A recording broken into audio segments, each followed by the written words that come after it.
Our lead story now, the inauguration of the ministers as well as their portfolios being given to them.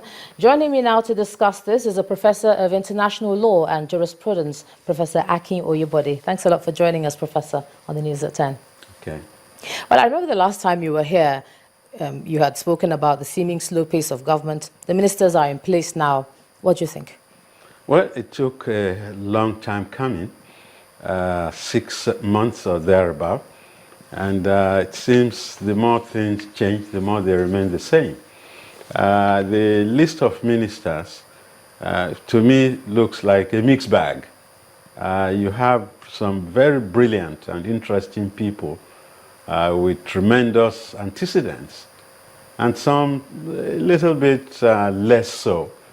So I have the feeling that we have a bittersweet experience with the ministers that have just been appointed, especially in relation to the portfolios assigned.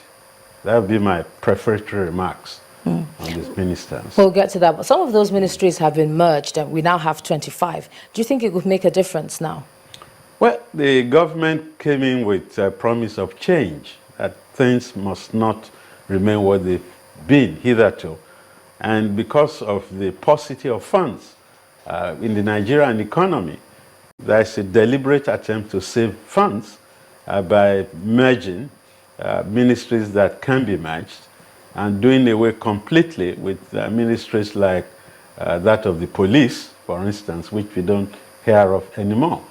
I think the president wants to rationalize and mainstream his efforts in the context of the manifesto of his party, emphasizing reconfiguring the economy in terms of job creation, and the fight against corruption, I think, is there, and also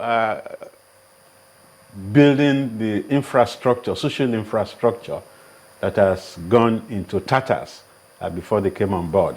I think the focus of the government is diversification of the economy, so that we just will not rely or continue to rely on petroleum products. So we have to look into other areas like solid minerals, agriculture, and that type of thing. So I suppose that these are the things that inform the president in streamlining and enforcing a slimming diet on the Nigerian bureaucracy. Well, looking at the president's remarks, he talked about putting round pegs in round holes. Let's look at some of the appointments now. We have Babatunde Fashola, Power, Works and Housing. What do you make of that? Well, you look at the antecedents of Fashola as a multitasking person with hands-on experience. Don't forget, Tunde Fashola was Chief of Staff to Bola Tinubu, in terms of the efforts by the Tinubu administration to begin transforming Lagos. And then for the last 8 years, he's handled things that are involved in this type of responsibilities that Buhari has thrust onto him. I hear he's being called now the deputy president in waiting, something One similar. of those things online. Yes, something similar to the epithet granted Ngozi when she was called coordinating minister, Okonjo-Iweala. So we have a vice president in place, but when you put somebody in charge of power, in charge of housing, in charge of works, now that's a mega ministry. I know he has an assistant, that's a junior minister, Minister of State, but then nothing succeeds like success. Fashola did a lot in Lagos State in terms of transformation. And I think President Buhari wants to exploit the antecedents and his track record as a miracle worker. And I think it's a challenge which Tunde Fashola will rise up to. What about those some who criticize to say, oh, much of that was at state level, now you're stepping onto a federal stage, national politics. Will that come to play in that instance? No, the Yorubas say that morning shows the day. He has proven himself in Lagos State, and the reward for hard work is more work. He did well in Lagos State, and people are asking him to replicate his success story at the federal level. Because if you solve the power issue in Nigeria, you will agree with me that at least 60 or 70% of the problems of Nigeria will be solved. And he has experience with IPP. Then the type of construction work that he did, although he's been criticized for not giving vent to the poor, his housing scheme definitely was not for the poor. But the fact that he's had the experience, I think is going to put him in a very good stead, because he will have more resources to play with to ensure that the whole country feels his impact. Okay. And something tells me that that could actually help him come 2019. I don't know what his plans are, but if he succeeds with this mega ministry and people continue to swear by his name, then of course he has it made for 2019. Okay, let's quickly look at education. We see the appointment of Professor Anthony Onka, Minister of State for Education, and Adamu, Minister for Education. Are you satisfied with that balance? Now, that is a tragedy. Because I know Tony Nwuka, we were both vice chancellors more than 10 years ago. I think it's a case of the tail wagging the dog. A professor who has run a university should now be a sidekick to an accountant turned columnist. It can only happen in a country like this. It's like putting Larry Summers, when he was president of Harvard University, to be an appendage to somebody else. Obama would never have made such an error. And I think Tony Nwuka deserves more than that. And not just a question of what he deserves. He knows education.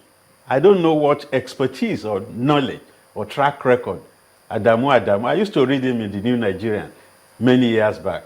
But that does not, in my view, qualify him to be Minister of Education. Education is hydra-headed. It's so intense in terms of the problems, because human capital development is not a job for dilettantes. It's not a job for experiments. You have somebody, a professor, who has run a university. Running a university is like running a whole state. And you now reduce him to, as I said, a sidekick of somebody who has no competence. The core competency is missing from Adamu. So that's why, as I called it, it's a case of the tail wagging the dog. Okay. Every economist that we've spoken to has talked about the need, let us know policy direction in terms of the economy. Are we in a recession? Now we have the Minister of Budget and National Planning, Udo Udoma. We also have Kemi Adeosun for Finance. How do you see that particular balance and the team? Are these the people who are going to drive this new economy now? With due respect to Kemi Adeosun, I don't think she has the gravitas to be the tsar on the economy, because she's listened to her biodata. She has a degree in applied economics from University of East London, not from Oxford or Cambridge, not even from any of the Russell schools.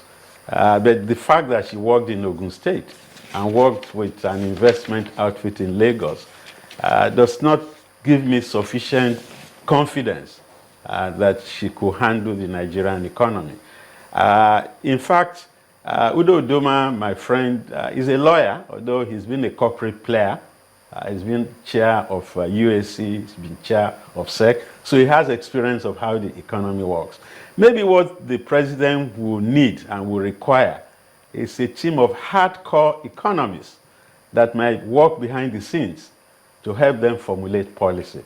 I'm talking of people like Bismarck Rewani, Henry Boyo. They're all sort of heavy-duty economists in this country. When you're talking of economists, you look for the experts and not somebody with a first degree in economics to handle what we now call the Africa's largest economy. I mean, it's a rude joke. Sorry, finally, Prof, when do we begin to expect concrete results from the team? Well, we know this statement in Nigeria that has become hackneyed. It's like a cliche. You hit the road, you hit the ground running, as your report said. I can't see results before the first quarter of next year, when we must have settled in and we'll have inklings of policy shifts, policy somersaults, or whatever direction.